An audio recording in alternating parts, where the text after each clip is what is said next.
আমরা তোমাদেরকে কোনো বেকার ভাতা দিতে পারবো না। আমরা তোমাদের প্রত্যেকের হাতকে দেশ গড়ার কারিগরের হাত বানাতে চাই। 54 বছর আমরা নষ্ট করে ফেলেছি, আমাদের সম্পদ লুণ্ঠন করে চুরি করে বিদেশে পাচার করা হয়েছে। বারবার সুযোগ দিয়েছেন অনেককে, তাদেরকে দেখেছেন, এখনো দেখছেন, আমাদেরকে আপনারা দেখেছেন। মেহেরবানি করে একটিবারের জন্য অন্তত আমাদেরকে আপনাদের মূল্যবান ভোট দিয়ে পরীক্ষা করুন। আজকের এই শেষ জনসভা থেকে আমি জাতির কাছে আহ্বান জানাতে চাই, আমাদের যুব সমাজ, তরুণ সমাজ, আমাদের নারী সমাজ, আমাদের কৃষক, শ্রমিক, মুঠে মাঝি, মজুর, মেহনতি জনতা, ব্যবসায়ী, সকল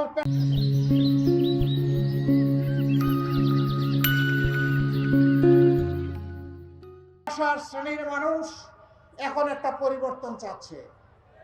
পুরোনো বন্দোবস্তের ওই রাজনীতি আর পছন্দ করে না। বিশেষ করে জুলাই যুদ্ধেরা পুরানো রাজনীতিকে টিকিয়ে রাখার জন্য, জীবন দেওয়ার জন্য তারা যুদ্ধ করে নাই, তারা করেছে ওই রাজনীতির কবর রচনা করার জন্য। আমরা প্রতিজ্ঞাবদ্ধ, আমরা আমাদের জুলাইয়ের সেই সমস্ত শহীদ এবং যোদ্ধাদের আকাঙ্ক্ষা পূরণ করব ইনশাআল্লাহ। আমরা ইনসাফের বাংলাদেশ, বৈষম্যহীন বাংলাদেশ, দুর্নীতি মুক্ত বাংলাদেশ, চাঁদাবাজ মুক্ত বাংলাদেশ, দখলবাজ মুক্ত বাংলাদেশ, আধিপত্যবাদ মুক্ত বাংলাদেশ এবং মানবিক বাংলাদেশ ইনশাআল্লাহ আমরা 18 কোটি মানুষকে উপহার দেব। আজকে আবারও আমি একদম স্পষ্টভাবে বলে যাচ্ছি, আমি জামাতে ইসলামীর বিজয় চাই না, আমি 18 কোটি মানুষের বিজয় চাই। 18 কোটি মানুষের সরকার চাই, কোন পরিবার, গোষ্ঠী, কোন দলের সরকার চাই না। এ সরকার হবে জনতার সরকার। এই জন্য আমরা আমাদের নির্বাচনী ইশতেহার তৈরি করেছি জনতার মতামত নিয়ে। সেই মতামতের প্রতিফলন হবে ইনশাআল্লাহ। যুবক বন্ধুগণ, তোমাদের প্রতি আমাদের অনুরোধ, আমরা তোমাদেরকে কোনো বেকার ভাতা দিতে পারবো না। আমরা তোমাদের প্রত্যেকের হাতকে দেশ গড়ার কারিগরের হাত বানাতে চাই। তোমাদের হাতে আমরা এই দেশের চাবি তুলে দিতে চাই। বাংলাদেশ নামের একটি উড়োজাহাজ, সেই উড়োজাহাজের ককপিটের পাইলট হিসেবে তোমাদেরকে বসিয়ে দিতে চাই। ওই উড়োজাহাজ নিয়ে তোমরা রকেট গতিতে সামনের দিকে এগিয়ে যাবা। পিছনের কাসুন্দি জাবর কাঠি যারা, ওদের দিকে ফিরেও তাকাবো না। পিছনে ফিরে তাকানোর আমাদের কোনো সময় নেই। 54 বছর আমরা নষ্ট করে ফেলেছি, আমাদের সম্পদ লুণ্ঠন করে চুরি করে বিদেশে পাচার করা হয়েছে। আমরা কথা দিচ্ছি, আল্লাহ আমাদেরকে সরকার গঠনের সুযোগ দিলে ওই লুণ্ঠনকারীদের মুখের ভিতর দিয়ে পেটে হাত ঢুকিয়ে তোমাদের সম্পদ আমরা দেশে ফিরিয়ে আনবো ইনশাআল্লাহ। এবং সেই সম্পদ রাষ্ট্রীয় কোষাগারে জমা হবে। সেই সম্পদ দিয়ে যুব উন্নয়ন হবে, তরুণ তরুণীদের উন্নয়ন হবে, তাদের হাতে নৈতিক এবং তাদের হাতে দুনিয়ার সর্বাধুনিক শিক্ষা তুলে দেওয়া হবে। তখন আর বেকারের মিছিল বাড়বে না। এরা দেশে এবং প্রবাসে যেখানেই থাকুক, এরা হবে ওই সমাজের সর্বশ্রেষ্ঠ মানুষগুলো। প্রিয় দেশবাসী, আজকের এই দোহারের জনসভা থেকে আমি আরেকবার আপনাদেরকে আহ্বান জানাই, বারবার সুযোগ দিয়েছেন অনেককে, তাদেরকে দেখেছেন, এখনো দেখছেন, আমাদেরকে আপনারা দেখেছেন। মেহেরবানি করে একটিবারের জন্য অন্তত আমাদেরকে আপনাদের মূল্যবান ভোট দিয়ে পরীক্ষা করুন। একটিবারের জন্য পরীক্ষা করুন, আমরা এই দেশকে কি দিতে পারি একটু দেখা আপনারা সুযোগ গ্রহণ করুন। আমি আস্থার সাথে বলতে চাই, যারা আল্লাহকে ভয় করে দেশ চালাবে, আল্লাহর রহমত এই দেশের উপর নেমে আসবে। এই দেশ সম্মানিত হবে, এই দেশ ইনশাআল্লাহ অগ্রগতি এবং উন্নতি লাভ করবে। এই দেশ আর বিকার ঝুলে নিয়ে দুনিয়ার কোথাও ঘুরবে না। দুনিয়ার দরবারে ইনশাআল্লাহ মাথা উঁচু করে দাঁড়াবে। তরুণরা, যুবক যুবতীরা তৈরি হয়ে যাও। এই দেশের চাবি আমরা প্রস্তুত করছি তোমাদের হাতে তুলে দেওয়ার জন্য। যুবকরা কি রেডি?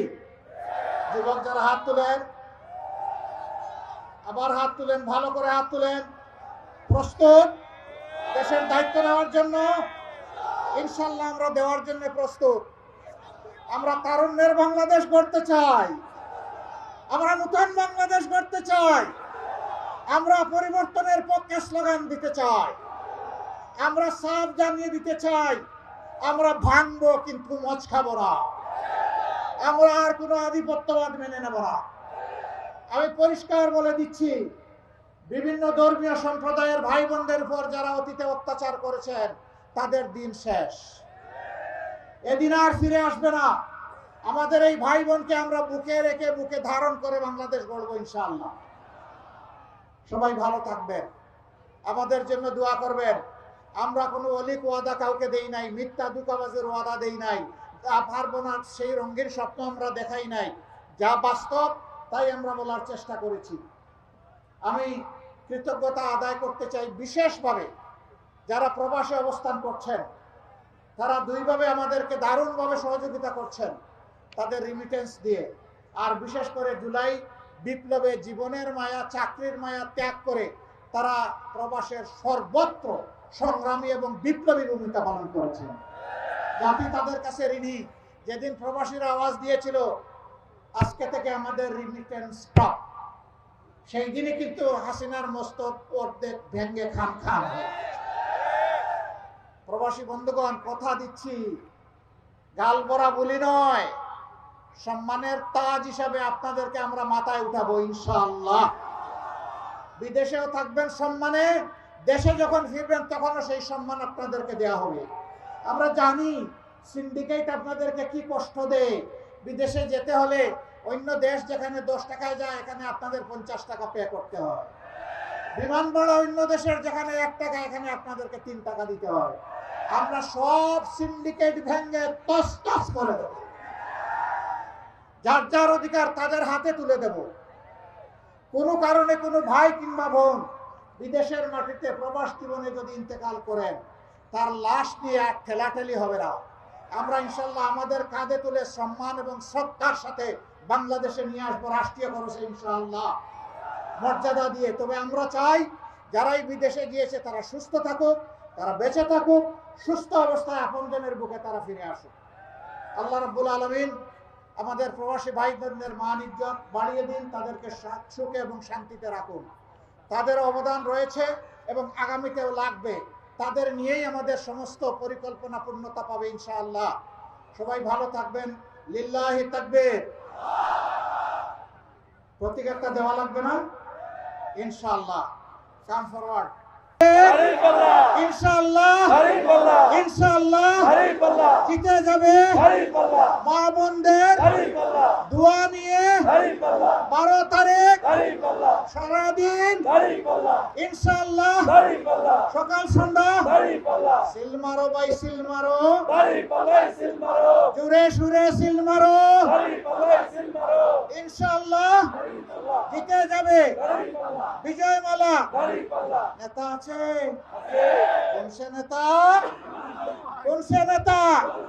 আরে আমার নাম বলবেন না, এখানে কোন সে নেতা? কোন সে নেতা? ইনশাআল্লাহ।